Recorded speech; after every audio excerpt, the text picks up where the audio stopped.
আচ্ছা আচ্ছা ছবি তুলেন না মানে আপনারা এখানে অসুবিধা না, ওই যে সাইনবোর্ড আছে সামনে যে ঢুকছেন ওইদিকে তুলতে পারবা, কিন্তু এই সাইড কোনো আচ্ছা আচ্ছা আচ্ছা হয় না। ছবি তোলা নিষেধ। আপনার দেশের বাড়ি কোন জায়গায়? আপনার বাবার বাড়ি কোন জায়গায় ছিল? আমার তোমার পুটিয়াচড়া চা বাগান দেখছেন? হ্যাঁ হ্যাঁ, এই জায়গার মধ্যে দাদার আমল থেকে। এর আগে আসাম ছিল না? আসাম আগে আসলে তাইনরা নাকি এটা আমি কইতে পারতাম না, আমার জন্ম এখন এইখানে। এখানে আচ্ছা আচ্ছা, দাদার জন্ম ছিল হয়তো, বা দাদা বা বাবা হেরা হইতে পারে, কিন্তু সাইডে তো বলতেছে আসাম ছিল, আপনার নাক টাক দেখে তো তাই মনে হয়। ওটা হইতে পারে, তা আমি আমার জন্ম হলো এইখানে। আচ্ছা আচ্ছা, বুঝছি। এখানে আপনাদের মানে মাসিক বেতন দেয় না পার ডে? 178 টাকা প্রত্যেক দিন হাজিরা দেয়, সপ্তাহে একদিন 178 টাকা দেয়। 178 টাকা। পানি টানি দেয়নি? হ্যাঁ, খানি তো মনে করেন 2.5 কেজি চাল দেয়, এই 3.5 কেজি চাল দেয়, 7 টাকা দেওয়া ছোটানি লাগে। ওই পানি পানি এগুলো পাগলা সব পানি? কিছু বাদ, পাগলা আমরা পানি সব জানি? কিছু। পাগলা পানি পাগলা পানি এগুলা না, এটা হলো এই যে না সারি বুঝতে বহুত বড় দায়িত্ব। সকাল 9টা থেকে আইছি। বেতন বেশি দেয়নি? না ভাই ওই আমার সাথে লাভ কে দিলে? এত এত বাহাদুরি দেখে লাভ কে আবার দিলে? করলে ডবল। ও আচ্ছা আচ্ছা, ফাইন। ছুটি যদি হয় তো ডবল। পাগলা পানি কারে দেয়? এটা আমরা কইতে পারতাম না ভাই, আমরা এটা পরিস্থিতি থাকি না, আমরা কমে করি না। আচ্ছা আচ্ছা, ছুটি হলে ডাবল মানে আমরা ডবল মানে 178 টাকা হাজিরা করে আর কি। হিসাব করেন। আজকে তো একবেলা কাজ, কালকে থেকে ছুটি না, বাগান 4 দিন বন্ধ। তো মনে করো সরকারি ছুটির সময় 28 করলে টাকা করে ওভারটাইম ফালা কত পড়ে, 300 কত টাকা পড়ে। ডাবল দেয় ছুটির দিনে? double। বাহ, দেখ আপনাদের পোষায় তো। কি করবো, গরিব মানুষের তো কম আর বেশি পোষায়, চলা যায় আর অসুবিধা নেই।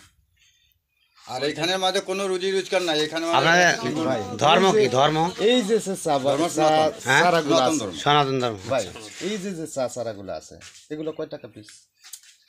এগুলা বছর খানিও হয়েছে না, মনে করো 6 থেকে 7 মাস বা 8 মাস হইব। এগুলোর দাম কত? এগুলা এনে বিক্রি দেয় না, এটা কইতে পারতাম না। এটা হলো আপনার ওই বিটিআরাই আছে না, এইখান থেকে আবার কিনলে এরা বিক্রি দিয়ে এরা কইতে পারবে। কত আপনার আইডিয়া কত করে? 5-10 টাকা কত হইব একটা চারার দাম? মনে করুন কম বেশি চাইতে 5,000 টাকা নেব একটা চারার দাম। ও বড় চারার দাম যখন উঠায় ফেলাইছে, ওই যে অক্সি বানাইছেন, একটা 1 লাখ। বলেন কি? কত বছর বয়সে একটা ছোট্ট চারা গাছের দাম 5,000 টাকা, আর বড় হয়ে গেলে 1 লাখ বড় হয়ে টাকা। গেলে 1 লাখ টাকা। সাব্বাস। এটার তোলে প্রচুর টাকা খরচ, একটা বাচ্চা যেমন কষ্ট করা হয় এটার তোলে নেই। তাহলে তো একটা বাচ্চা পালতে যে কষ্ট, কষ্ট না হলে আপনি এরকম কষ্ট দেখেন, করতে করতে একটা চারা গাছ জন্মানো হয়। চুন দিছে, চিন্তা করেন। এটা তোলে প্রিয় দর্শক, আমরা চা চাষিদের সাথে কথা বলছিলাম, 100 বছর। তাদের 100 বছর মেহনতি জীবনের, কিছু করা যায় না। মনে করো পুকে কাটে বা অন্য খেটে খাওয়া মানুষের দৈনন্দিন জীবন সম্পর্কে। 100 বছর ওই সামনের দিকে তো আছে না, একটা বড় গাছের দাম বড় কত? বড় গাছ তার মতন গাছ। 1 লাখ। আচ্ছা, আর এই চারাগুলো 5,000। 5 থেকে 6,000 টাকা। এটা কি জোর কলম না কিভাবে করেন এটা? এটা কিভাবে করেন? জোর কলম না কি? না না, এটা ফল তুলে আনে, বালু আছে না, বালুর মধ্যে পানি দিয়া ভিজাইয়া ও, রাখে। এটার ফল হয় না? হ্যাঁ, এটা ফল হয়। ওই ফল থেকে চারা? হ্যাঁ, ফল থেকে। সেটাই আমি বলছি। আবার ডাল থেকেও চারা। ডাল থেকেও চারা।